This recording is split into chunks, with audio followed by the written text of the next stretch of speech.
Okay, everyone, let's grab our seats. It's officially 8:30 p.m. Welcome to the Conscious Contact Speaker Group of Doylestown. My name is Ron. I'm an alcoholic. Welcome home to everyone here, especially anybody new that's coming out. It's really important that we recognize the people that are out on YouTube. We have over, I think, 500,000 views of our speakers, and that there's nothing like being here in person and experiencing. I don't know about you guys, but I listen to a lot of stuff as good as they are online. There's nothing like being here and being part of the meeting, get here early, and hang out with us afterwards.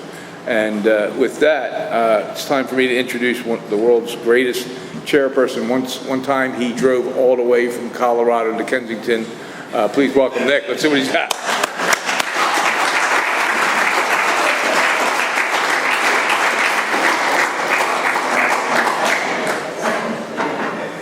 My name's Nick, I'm an alcoholic. Welcome home, and I was willing to go to any length to get that next one.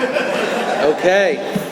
Welcome to the Conscious Contact Speaker Group of Alcoholics Anonymous. And like I said, my name is Nick, and I am an alcoholic. And this is a 1-hour speaker meeting. It meets every Saturday evening at St. Paul's Lutheran Church at 301 North Main Street in Doylestown, Pennsylvania. Food and fellowship starts at 8 p.m., followed by our speaker at 8:30. The business meeting for this group meets every Saturday at 7 p.m. to 7:30 right here. Please come early and join us. The purpose of this group is to provide a consistent message of hope and recovery through God reliance and service to others through the practice and teaching of the 12 steps. We record all speakers so that others may benefit from their message of recovery. If you wish not to be recorded, simply ask. And this is an open meeting of Alcoholics Anonymous. The group would like to welcome everyone, especially newcomers. Is there anyone new or from out of town that would like to introduce themselves with their first name? Yes, sir. Jesse, alcoholic. Hey, Jesse, welcome. Yes, sir. Mike, alcoholic. Hey, Mike, welcome. You at the back. Welcome. Yes, sir. My name's Ace, I'm an alcoholic. Welcome, Ace. Thank you. Okay, and welcome to everyone. The Conscious Contact Speaker Group encourages sponsorship. Would anyone with working knowledge of the 12 steps and is willing to sponsor, please raise your hands. Okay. Are there any announcements for the good of AA?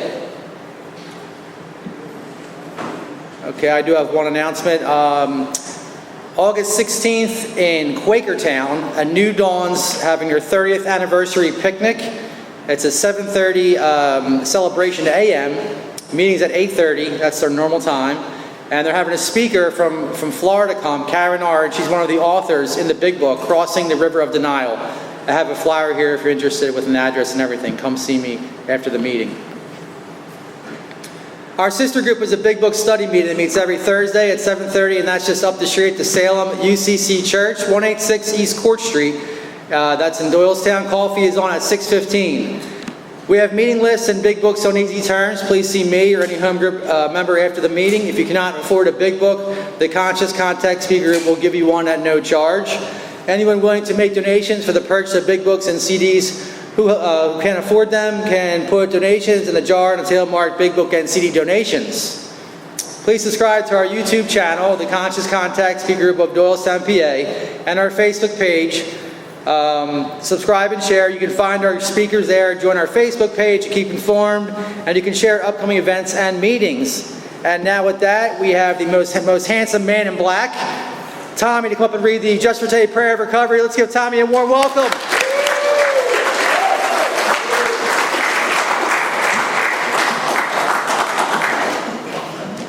Good evening, everyone. I'm Thomas, and I'm an alcoholic. This is the Just for Today Prayer of Recovery, the elongated version this week. Just for today, I will try to live through this day only and not tackle my whole life problem at once. I could do something for 12 hours that would appall me if I felt like I had to keep it up for a lifetime. Just for today, I will be happy. This assumes to be true what Abraham Lincoln said, that most folks are as happy as they make up their minds to be. Just for today, I will adjust myself to what is and not try to adjust everything to my own desires. I will take my luck as it comes and fit myself to it. Just for today, I will try to strengthen my mind. I will study. I will learn something useful. I will not be a mental loafer. I will read something that requires effort, thought, and concentration. Just for today, I will exercise my soul in 3 ways. I will do somebody a good turn and not get found out. If anybody knows of it, I will not count. I will do at least 2 things I don't want to do, just for exercise. I will not show anyone that my feelings are hurt. They may be hurt, but today I will not show it.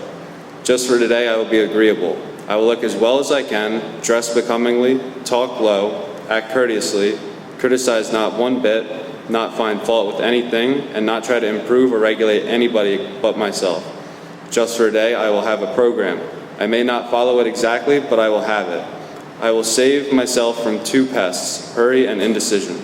Just for today, I will have a quiet half hour all by myself and relax. During this half hour, sometimes, I will try to get a better perspective of my life. Just for today, I will be unafraid, especially if I will not be afraid to enjoy what is beautiful and to believe that as I give to the world, so the world will give to me. And with that, help me welcome up Murph to read the preamble.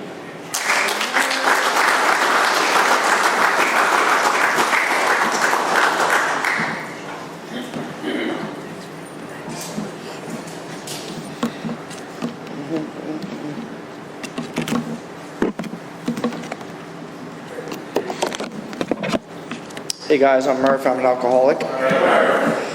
Alcoholics Anonymous is a fellowship of men and women who share their experience, strength, and hope with each other, that they may solve their common problem and help others to recover from alcoholism. The only requirement for membership is a desire to stop drinking. There are no dues or fees for AA membership. We are self-supporting through our own contributions. AA is not allied with any sect, denomination, politics, organization, or institution. Does not wish to engage in any controversy, neither endorses nor opposes any causes. Our primary purpose is to stay sober and help alcoholics to achieve sobriety. Now everybody help me welcome up Michelle to read the 12 steps.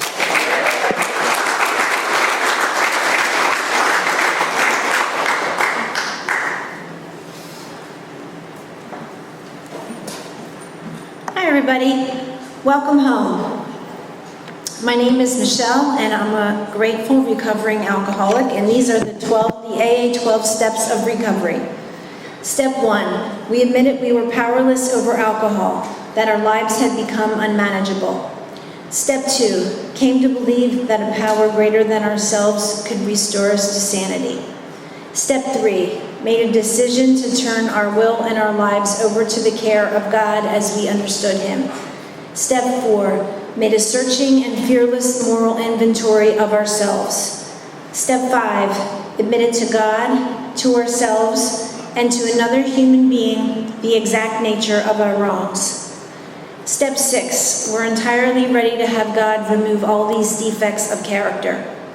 Step 7, humbly asked Him to remove our shortcomings. Step 8, made a list of all persons we had harmed and became willing to make amends to them all.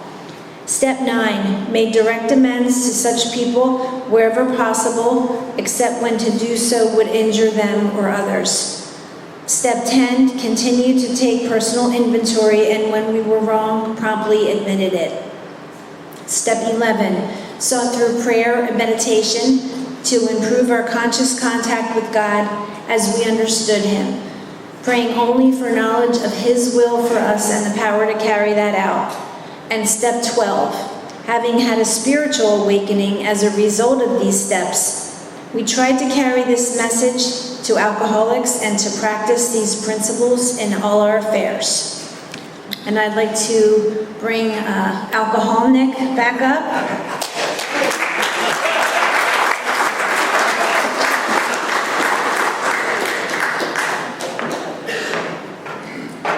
My name's Nick, I'm alcoholic. I just slipped out one meeting and stuck. What are you gonna do? Okay, thanks everybody for reading. The 7th tradition, every AA group ought to be fully self-supporting, inclining outside contributions. At this time, we'd like to pass the baskets. We have no dues or fees. We do have expenses, and this group provides many services. Your donations cover food, rent, big books, CDs, events, and workshops. Also, we have a Venmo. There's a QR code back there. Or come see me. I have a QR code on my phone, and I'll transfer it right to Bitcoin. Okay. There's absolutely no smoking on church property. Please take a moment to silence all cell phones and try to limit movement during the meeting to avoid distractions. Now, To introduce our speaker, a good friend of the Conscious Contact Speaker Group. Tonight we have Robert S. all the way from York, PA. Let's give Robert a nice warm welcome.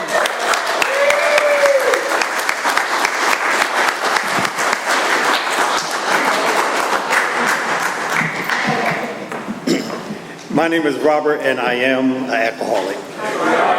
It's a great day to be sober, and thank you guys for inviting me out. And normally I'm gonna give y'all guys heads up. I'm normally in bed by 9 o'clock. No, really. I'm normally in bed by 9 o'clock, and this is pushing it. But I am responsible. When anyone anywhere reaches out for help, I want the hand of AA to always be there, and for that, I am responsible. And I take that seriously. You know, when the alcoholic or someone is in need, I remember what you guys did for me.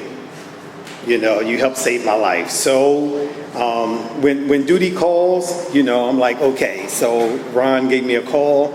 One of my mentors, Randy J., threw me under the bus, and and I'm like, okay, because I'd never been to the meeting out here before. So it's a great day to be sober, and if you're new in here, give yourself a break. Give yourself a break, and I want to give everybody another fair warning. It may sound like I know what I'm talking about, but I really don't, you know, and I heard the phrase, I'm just a mockingbird. You know, I've been coming a few seconds, and I've been mocking what you old guys that's been around for years and years and years in Alcoholic Anonymous. And I am one of them grateful, recovering alcoholics. I love the big book. There's nothing unique about me. You know, you will hear me reference to the big book, and it would sound like I have this wonderful, huge knowledge of the big book, but it's nothing more than just practice. Practice, practice, practice, practice. I brought some guys with me that sponsor me, and Jesse and and Ace, and I want to congratulate Ace on his 2nd year anniversary.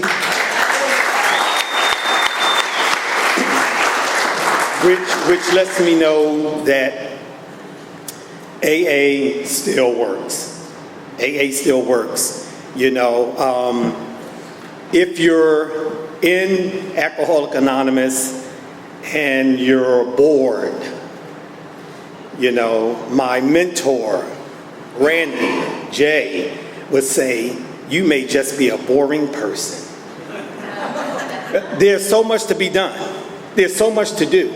I found out the only way for this alcoholic to survive is to cut away self-will, is to keep my feet moving. They say God is not just in your heart, he's in your feet. Get to stepping, move, active, having a home group. By the way, I do have a home group. It's called Just Us Old Timers. And don't be tricked by the name. It's just, you know, anybody is more than welcome. You can have 1 day, 3 months, 6 months, 9 months, a year, 30 days, 30 years, 30, whatever. Just come to the meeting. But we do, I like what you said the purpose of this group is. And the purpose of our home group is to allow those that are just coming into Alcoholic Anonymous, because I do have a sponsor, and his name is Jack, the drunk. And he's one of them old guys from the old school. And if any of you know about the old school, they was just vicious. They was just ruthless, you know, and they would tell you stuff, you know, I'd rather step on your toes than step on your grave. And I didn't get it, but he's one of them old guys, and I often tell people, I'm like, you have not been sponsored until you've been called stupid. I love you. I love the facial expressions. Listen, don't get offended. Don't get offended. And the reason why, and I say because I bring some fantastic ideas to my sponsor, and he looks at me and said, that's stupid. You know, I come up with grandiose ideas, and he'll say, that's stupid. You know, so for me, it's just a term of endearment, and I know that my sponsor loves me, and he cares for me, and he deposits into me every chance that he gets. So I'm real grateful for that. I'm grateful for you guys that stuck around all these years to, long enough so that I would get here and hear the message of AA. And that's my main purpose, to carry AA's message to the sick and suffering alcoholic. Not my message, not yours, not somebody else, but Alcoholic Anonymous. We of Alcoholic Anonymous are more than 100 men and women who have recovered from a seemingly hopeless state of mind and body, to show and prove to other alcoholics that it can be done. It can be done. And it's that past tense, and the drink problem is down. Now you want to go on another page, let's talk about alcoholism. This is a whole nother ball game. To live life on life terms and alcoholism, I still come up with fantastic ideas. Just in case, perhaps, maybe, I can have just one. So I try to share this message of hope to the sick and suffering alcoholic and try to be present at the time. Let me see. Have a home group, I have a sponsor. I sponsor other men in this program. I'm not a boring person, you know what I mean? And I read something in the big book, you know what I mean? If you're in here and you're not experiencing the promises that's in the big book, when I came in, y'all guys read them promises, and I'm like, I want every last one of them. I want all of it. You know what I mean? Don't cut me short of nothing. And if you're not experiencing the promises that are in the big book and going on in your life, that's your business. You know what I mean? Just do me one favor. Just do Robert one favor. Don't hate the happy guy. Don't hate on the happy guy, because I want to experience the full benefits of being a part of. I'm so glad that I'm a part of something and somebody and people that understand the alcoholic. Home group, big book, all of that good stuff. All right, I'm going to tell you a little bit about myself, and I'll try not to bore you with boring stories. I'm from Philadelphia, North Philadelphia. I transferred from there to York, Pennsylvania. I'm the youngest of 7 kids. I have the first 6 kids is by one man, and I have a separate father, and the rest of the family is about 5 shades lighter than me. So growing up, I was the one that picked on. You're the darkest, you're an alien, mom got you off the steps, you were adopted, and all that kind of crazy mess. And all, but nevertheless, my mother did the best she could. My grandmother was a drunk. Her 2 daughters were a drunk, which was my mother and my aunt. So alcoholism ran in the family. I had no idea of what I was looking at. I'm the youngest of 7. All I know is that these people, they drank around the clock. They drank and they drank and they drank and they drank. Mother died at 35. My father died a month before I was born. I was born in October. He died in September. So I never got a chance to really meet my father or even get to have that relationship. There's something right there, I don't discover that kind of stuff till I get into the step process. And then finding out what's wrong with me. I do know that they drank. My earliest memory of having a drink, I can remember hanging out with the kids in the neighborhood, and we would go, and our mothers hung in the speakeasy, if anybody know what a speakeasy is. We lived on this side of the street, and a block over was the speakeasy, so if we wanted to find our parents, we would know exactly where to go. And we would go and find a pint-sized bottle, a vodka bottle, pint-sized, and we would find the cap, and we would go around to the speakeasy, and we would go in there and say, Miss Minnie, my mother said, give her a pint on the eye until she get her check. And we would get the pint of vodka. We would suffer the consequences later, and we would go somewhere and we would drink out of the bottle. Did we start drinking alcoholically? No. You know what I mean? Listen, drinking for me was fun in the beginning, but somewhere along the line, I loved to bar hop. I loved to get dressed up and look nice and bar hop and have fun. But somewhere along the line, alcohol turned. I don't know where it turned, but it turned on me. And then I began to drink like Bill talked about in his story. My alcohol escalated. It began to pick up. Mornings, nights, days, all through the week. And the alcohol, I began to drink more and more and more. And it got real bad, just like the big book describes. Pitiful, incomprehensible demoralization. And I can remember my last drink. I'm full of liquor, but I'm not intoxicated. Let me say that again. I'm full of liquor, but I'm not intoxicated. So in my mind, I said, something's wrong. This is not working.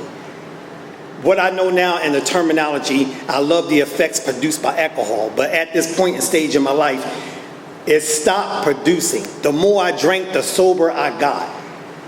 And I knew that the gig was up. Don't ask me how I knew. I knew in my gut, this is over and done with. What to do next, I don't know.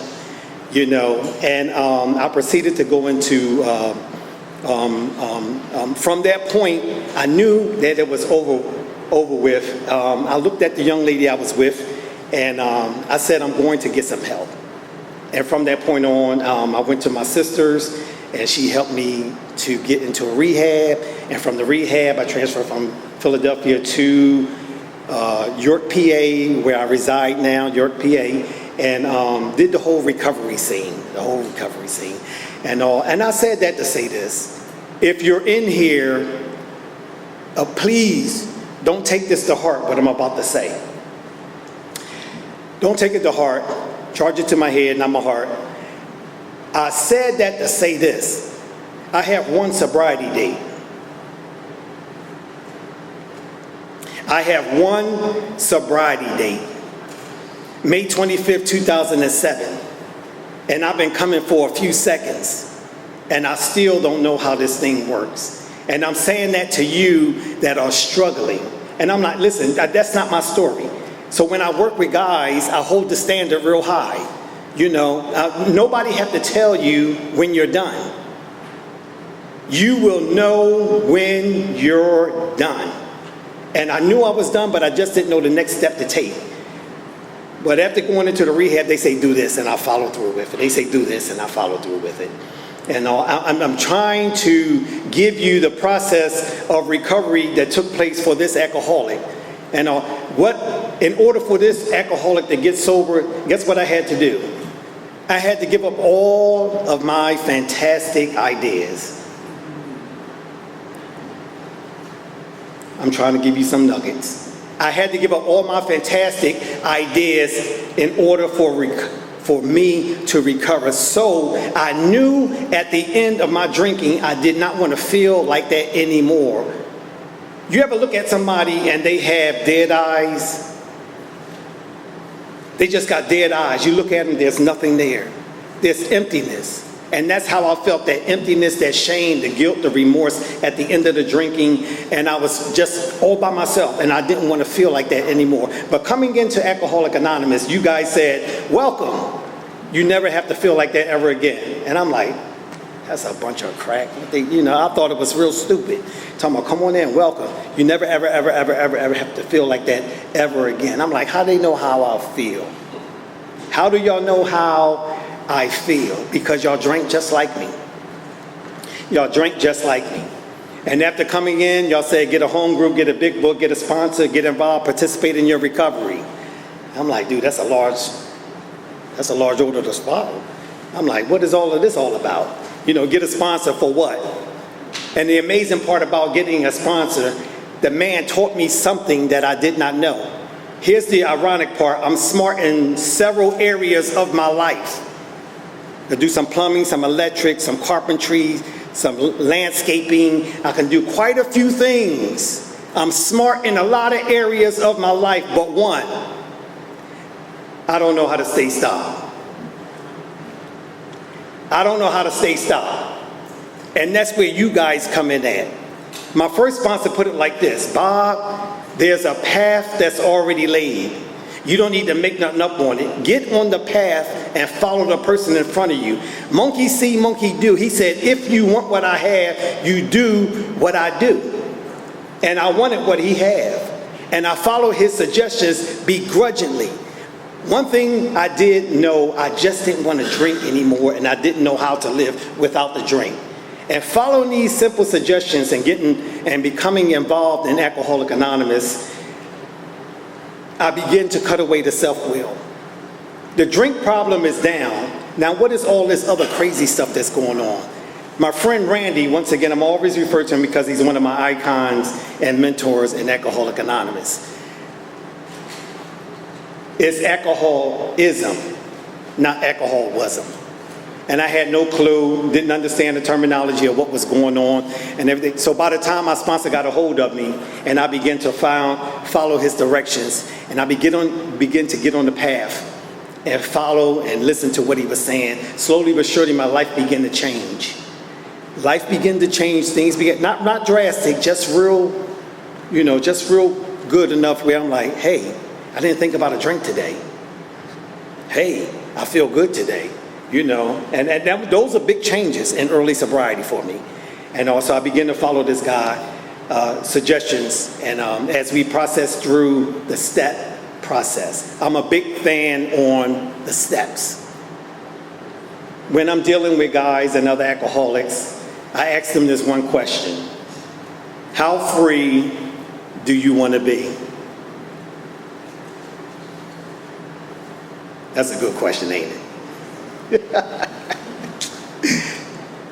Listen, I done told y'all already, I want everything y'all promised me in the big book of Alcoholics Anonymous. I want it all. How free do you want to be? And I want to be free. Free. Listen, I want to be free every day. Somebody said that's impossible. Not if you put the work in. Not if you put the work in. And I want to be free every day. I read somewhere in the big book, God insists on we be happy, joyous, and free, period. That's enough to get, I'm like, really? God insists on that we be happy, joyous, and free. And once I stepped into what those promises has, you will intuitively know how to handle situations that used to baffle you. You will suddenly realize that God is doing for you what you can't do for yourself. You will know peace and serenity. You will not regret the past nor shut the door on it. You will comprehend the word serenity and know peace. And once I've tapped into that, I strive for it every day. You see, the drink problem is down. Now, this other stuff, the ism, part of this disease that tell me, I don't know about you, but it tells me, the thought that runs through my head is, I have arrived. Maybe nobody can experience that. And there's a thought that constantly plagues, I have arrived. With 18 years of sobriety, that thought will come out of nowhere, I have arrived. You don't need to continue to do this and that and the other. I'm talking about, I'm not drinking. So what is this that's coming up? That's why I love the steps. I love the 12 steps of Alcoholics Anonymous, because the power that's in those steps brings me closer to a God of my understanding. Burn into the consciousness of every man he can get well, regardless of anyone. The only condition is that he trusts in God and clean house. That's on page 98. Go to page 99 at the bottom. Let no alcoholic say he cannot recover unless he get his wife back. This just isn't so. The wife may not come back for one reason or another. Remind the prospect, flip the page.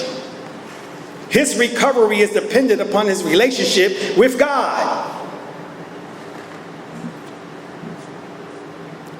So what's the dilemma in Robert's life?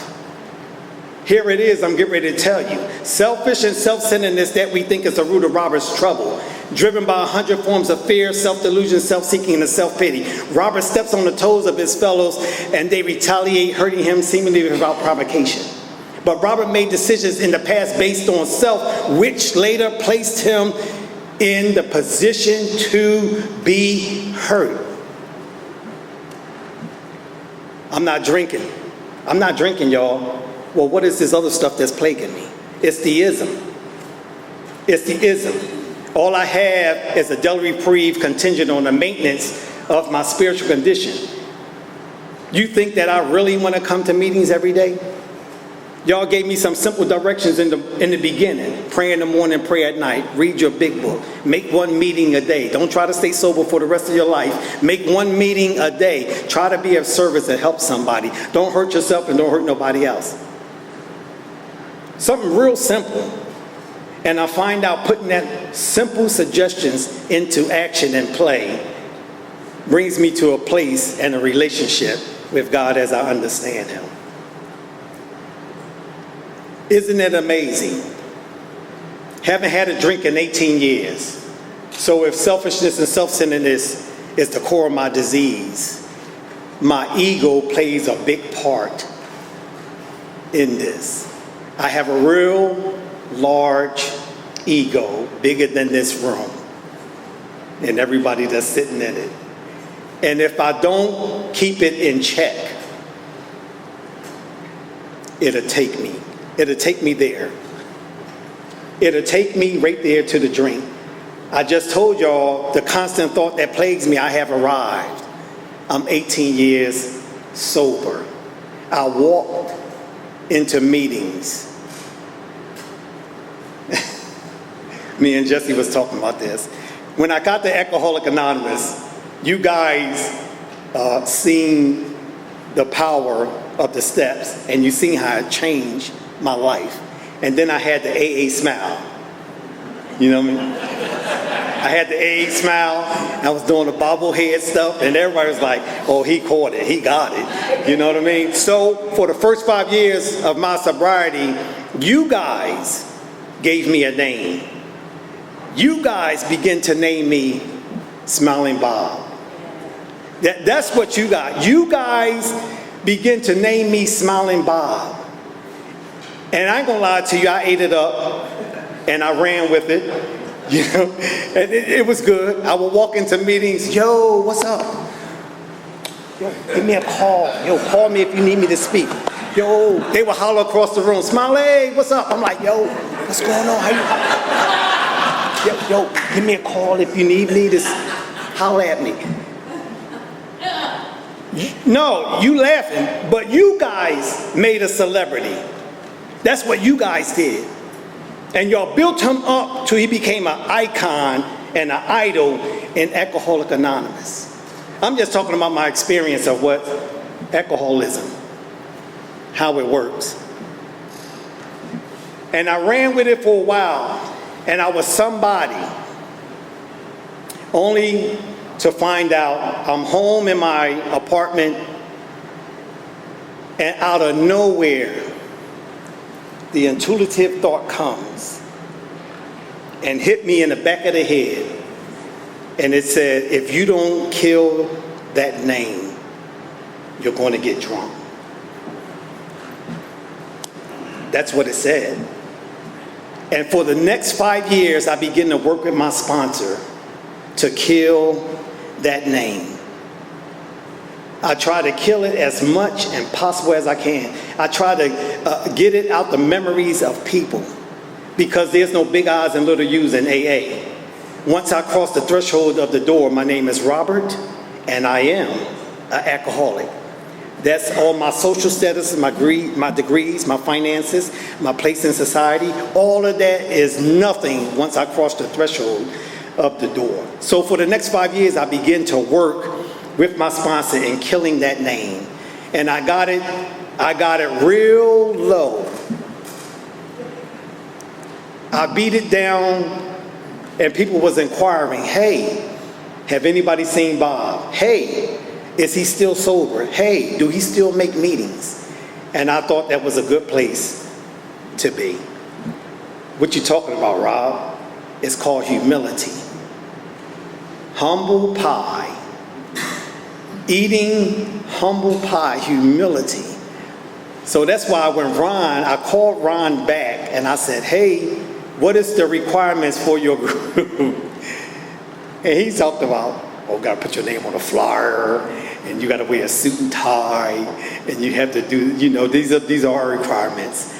And normally, I tell people when they ask me to come speak, and I say, can you please not make an announcement? Just know that I'm going to show up and be there. Your speaker will be there. But Ron had already said, hey, we're going to put your name. What's your last initial? I'm like, oh my God. and because it's a humble thing with me. It's really something about humility. And I never want to get too big in AA, never ever. I sponsor quite a few guys. You know what I mean? Every year I celebrate, I surround myself with a whole bunch of new guys. Man, I go fishing. I go fishing at other meetings. You know what I mean? I have about 6 or 7 new guys around me. I'm like, yo, that's a whole lot. And listen, I don't know which one of you are going to help me stay sober or bring me up to this next year, but somebody's going to help me. Somebody's going to help me. Nothing will assure me immunity from a drink than intense work with another alcoholic. When all else fails, this 12th suggestion works when everything else does. It's in the book. And I'm like, I keep working with other alcoholics. And I just keep working with other alcoholics. And I try to pass on what you guys passed on to me.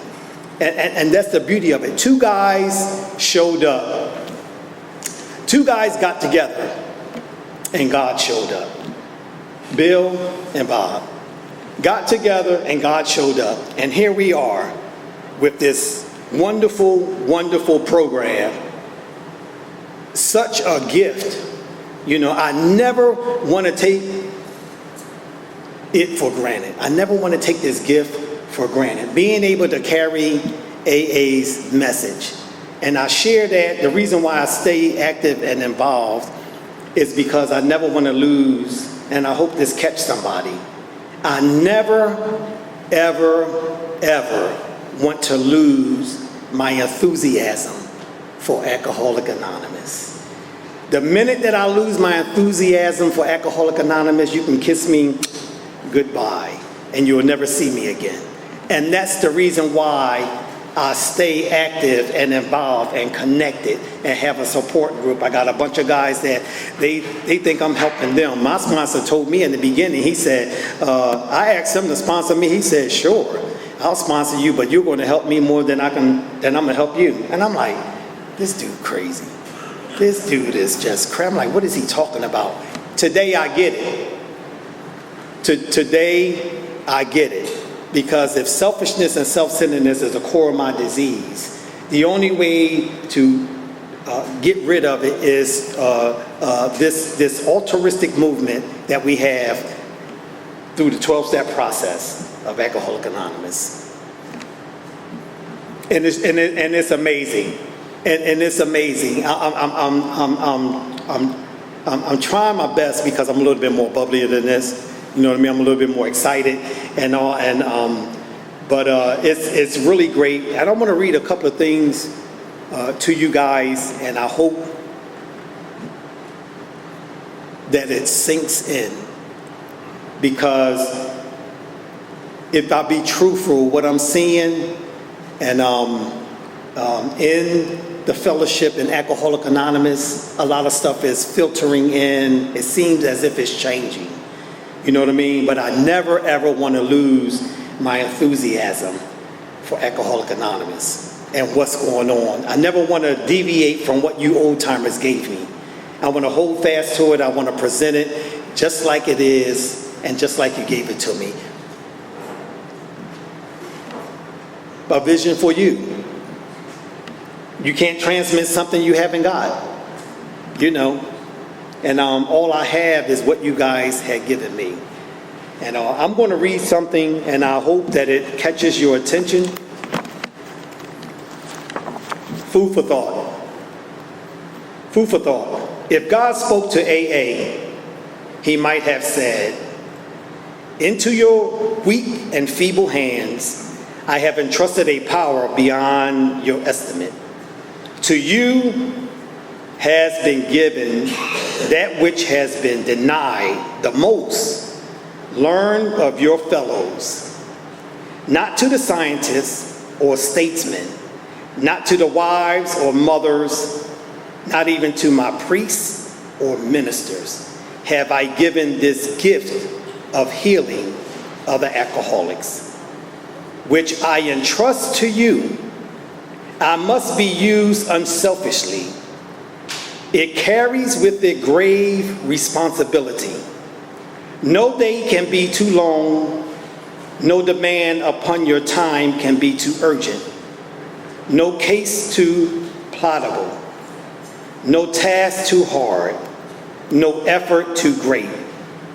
It must be used with tolerance, for I have restricted its application to no race, no creed, no denomination, no personal criticism you must expect. Lack of appreciation between yourselves or your organization with other organizations whose success depend on numbers, money, and position. The material things are not part of your creed. The success of material organizations comes from the pooling of joint assets. Yours from the union of mutual liabilities. Appeal for membership in material organizations is based upon a boastful recital of their accomplishments. Yours on the humble admission of weakness. The motto of success commercial enterprise is, he profits most who serve best. The wealth of material organizations, when they take their inventory, is measured by what they have left. Yours, you take moral inventory by what you have given.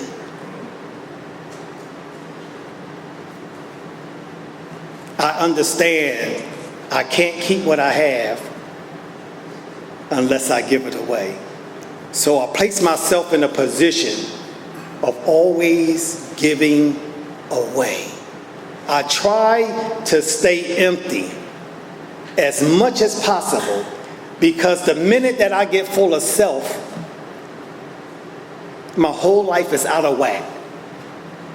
On my job, family, friends, sponsees, people that I deal with in the grocery store, and all. The minute that I stop giving and keeping myself open so that God can continue to use me to reach the sick and suffering alcoholic, my life becomes chaotic. So I never want to take for granted this gift that he has given me. And listen, I go to church and they have no idea of how to receive me. I'm just saying, they don't understand. But I can come here and tell you guys, hey, I was thinking about a drink. You be like, I get that, I understand. You know exactly where I'm coming from.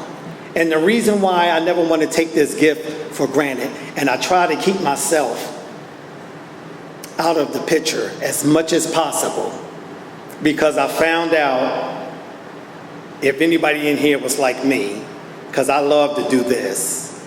See, Mom, if you hadn't have died at 35, maybe I would have been a better son. See, Dad, if you hadn't have died early, maybe I would have turned out better. See, siblings, if y'all would have been sisters and brothers right, maybe I would have turned out better. But in reality, I found the answer in the book. Relieve me of the bondage of self. And I'm like, dude, you're the only person standing in your way. And that took me a whole long time through sponsorship, making meetings, showing up, giving back, working with other alcoholics, and all, to realize nobody was in my way but me. Relieve me of the bondage of self. I don't know about anybody else in here, but when it comes to that book and them steps and applying these principles in my relationship with God, when my relationship or my flow of peace and serenity is disturbed, I stop everything. I stop everything and I gotta find out what it is. Then I go back to the book and I say, Bob, what is it? All right, now we need to go on a search. We need to find the facts and we need to face them. We need to find the facts and we need to face them. Find the facts. What is it that's disturbing you? Just had a situation. I was supposed to go down to Philadelphia and visit my niece for her 40th birthday party. So the family was expecting me. We were going to leave early and the sponsee was going to take me down. So the party was from 4 to 6 p.m. Okay, so they called about 3:40. No, they called about 3 o'clock and said the car is still out. And then they called about 3:40 and said, hey, I'm 25 minutes out.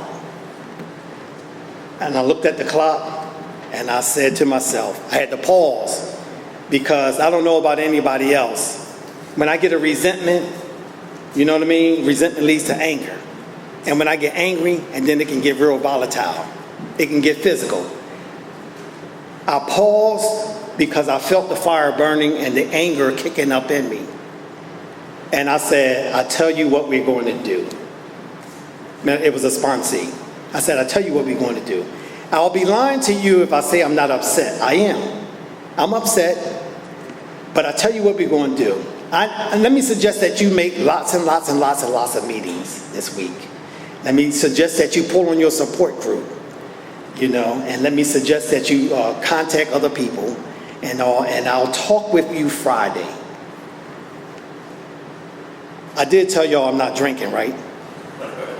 I did tell y'all I'm not drinking. Yeah, it ain't about the drink these days. It ain't about the drink. And I said, I'll talk to you on Saturday. I need everybody in the room to know it took me a whole week. It took me a whole week to get myself, I can cry up here. Because alcoholism is it's real. It is so real. I said, I'm not even drinking. And I want to knock this guy's head off. I was going to take up 5 spiritual machetes and just dice him up. I was just going to kill him. And he was he's an alcoholic and he's new and he's had 3 months. And had I done that, I probably would have killed him. Not physically, he probably would have went back drinking. And I don't want any alcoholic to go back drinking. I did tell y'all I'm not drinking, right? I'm going to keep on saying it until you get it. It's not alcoholism, it's alcoholism. I'm 18 years of sobriety, and this thing kicked up out of nowhere, and I wanted to do some damage. And it took me a whole week to get myself together. And I had to find out what it was.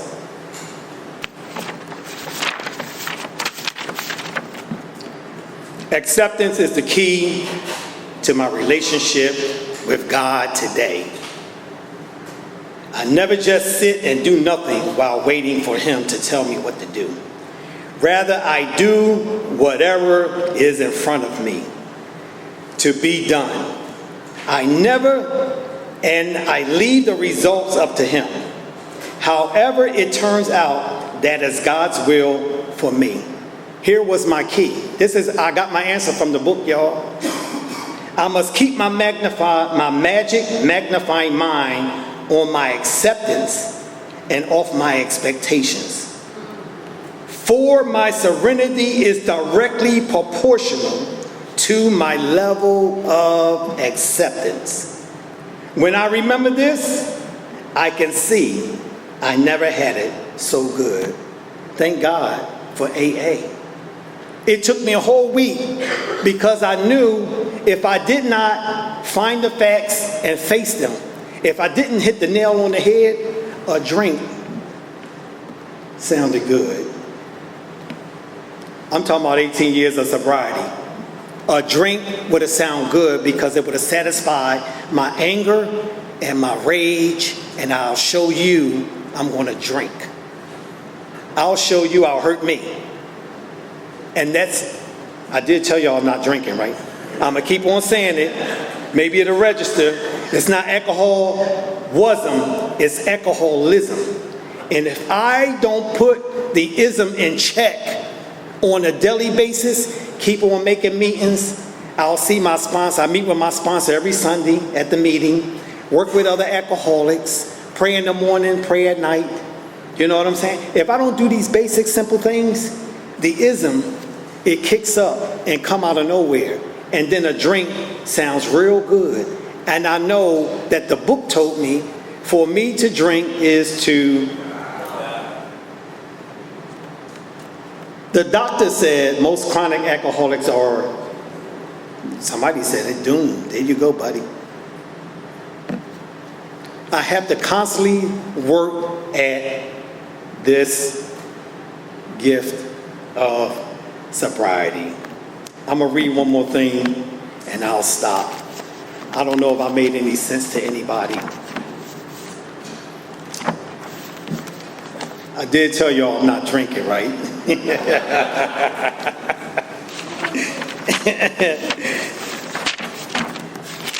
I'll read this and quit.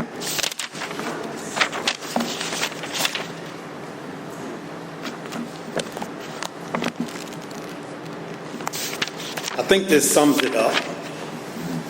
This sums it up. Yeah, we got about 7 minutes. This sums it up.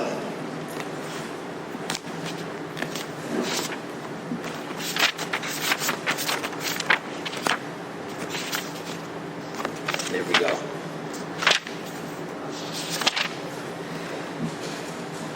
The last 15 years of my life have been rich and meaningful. I have had my share of problems, heartaches, and disappointments because that is life.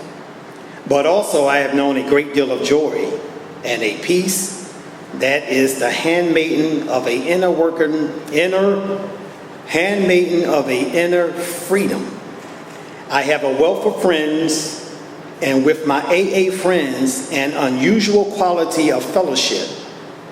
For to these people, I am truly related. First, through mutual pain and despair, and later through mutual objectives and newfound faith and hope. And as the years go by, working together, sharing our experience with one another, and also sharing a mutual trust, understanding, and love without strings, without obligations, we acquire relationships that are unique and priceless. There is no more aloneness with that awful ache so deep in the heart of every alcoholic that nothing before could ever reach it. That ache is gone and never need return again. Now there is a sense of belonging, of being wanted and needed and loved. In return for a bottle and a hangover, we have been given the keys of the kingdom. That's why I keep coming back to y'all guys. That's why I keep leaning on you. That's why I keep calling you up. That's why I keep showing up in meetings. We've been given the keys of the kingdom. And I know that when I go to family functions and that peace and serenity is not there, I need to get to an AA meeting because they understand me. They know where I'm coming from. They know what it feels like to want to drink, but know that you can't. They understand me. So we've been given the keys of the kingdom. And what I found out is that I, by myself, get drunk. But we, together, stay sober. If you don't remember anything that I said, remember that Robert S. loves you. Thanks for letting me share.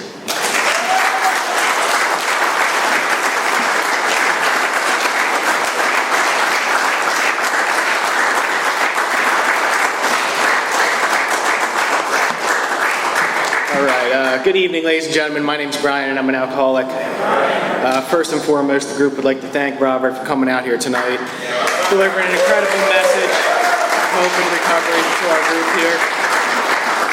A couple quick announcements, and we'll wrap up the meeting here. We have food and fellowship for this meeting every week at 8 o'clock, so feel free to show up early, enjoy the donuts, the coffee we put out. If you do want to get involved in service with this group, we're all about service. We're looking for someone currently to do the coffee commitment, so if you want to come early, help us set up, even better if you want to take on a commitment. This group is all about service. Like I said, we have H&I commitments. We do one tomorrow night regularly on a Sunday night. If you'd be interested in doing that, you can see me, see Ron. If you want to help us out with some service right after the meeting, we could always use help putting the chairs away. These chairs in the front here will go either in the closet or on that rack in the back. The ones at the table will say exactly where they are. But most importantly, if you're out there and if you're new or if you're struggling or if you've been coming around for a while and it's just not working, hang out with us after the meeting. We'd love to talk with you, get you some phone numbers, get you some meeting lists, stuff like that. There'll be a group of us going out after the meeting. We're probably going to go somewhere to eat. So if you want a little bit of fellowship, again, see me, see any home group member about that. It is customary for us to thank our speakers as they do come here on their own time and expense. So we usually do form a line in the front here and we thank our speakers on a personal level. I want to thank everybody for helping out with the meeting tonight, our greeters, our readers, and most importantly is thank our speaker, Robert, one more time.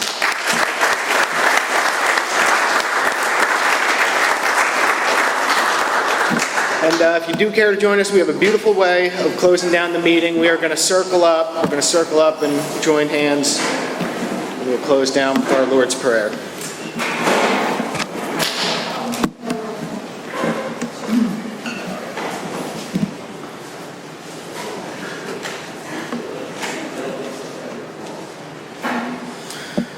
And if you do care to join us, we'll close down, as always, with a brief moment of silence for the still sick and suffering alcoholic inside and outside of these rooms, followed by our Lord's Prayer.